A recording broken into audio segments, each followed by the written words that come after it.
Next up, we have Dear Entertainment Industry by maybe Burke. You're not the first person to ask me to coffee so that you can exploit my emotional labor. You're not the first person to blame the misgendering of a character on history. You're not the first person to ignore my humanity in the name of art. Nothing you're doing is new or bold or inspiring. It's tired, it's offensive, and it's out of date. To the director who asked me if I was using my given name. How many actors do you know who use their birth names professionally? To the playwright who told me that their play can't be offensive because it's based on a real person. You're not allowed to tell me what is or isn't offensive to me. To the director who pushed me to play the role more timid, more shy, more demure. You are not ready to understand a trans girl who loves herself. To the acting teacher who couldn't coach my monologue because I don't buy you as a man. I just watched you coach another student playing a llama.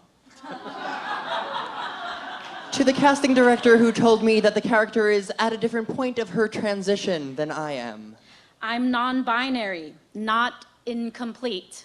To the producer who didn't audition me, but offered me a role as a Latina homeless sex worker who was murdered, saying only, "We love your look." Thank you. I'm so glad you saw that in me. Also, I'm Middle Eastern. To the casting director who asked me when I changed my name. Do you want me to sing? I can sing.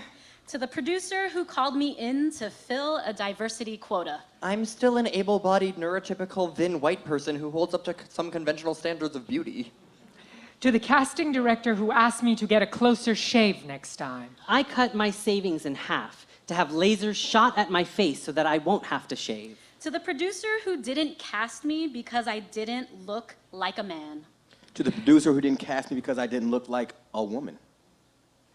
To the producer who didn't cast me because I didn't look trans enough. To the producer who didn't cast me because I looked too trans. If all you care about is how your actors look, then I don't want to work with you. To the producer who told me, trans people don't write. Literally Google me. To anyone who reminds trans people that it's only acting when they're outraged about trans roles being played by cis actors. I pretended I was a girl 24/7 for 23 years. I know what acting is. To Hilary Swank. Felicity Huffman. Daniela C. Jared Leto. Dot Jones. Jeffrey Tambor. Elle Fanning. Eddie Redmayne. Neil Patrick Harris. Benedict Cumberbatch. Michelle Rodriguez. And Matt Bomer. You're so brave. To the producer who asked, "What's the point?" when I said I wanted to write about things other than gender. I am more than what makes me different from you. You're not the first person to tell this story. You're not the first person to write a trans story from a cis perspective. You're also not the first person to get it wrong. We won't subject ourselves to enduring the work of people who sensationalize our identities for a profit. We are sick of this narrative. And if you think you know better, that just proves that you don't. Look, we're not saying that you don't have to stop trying.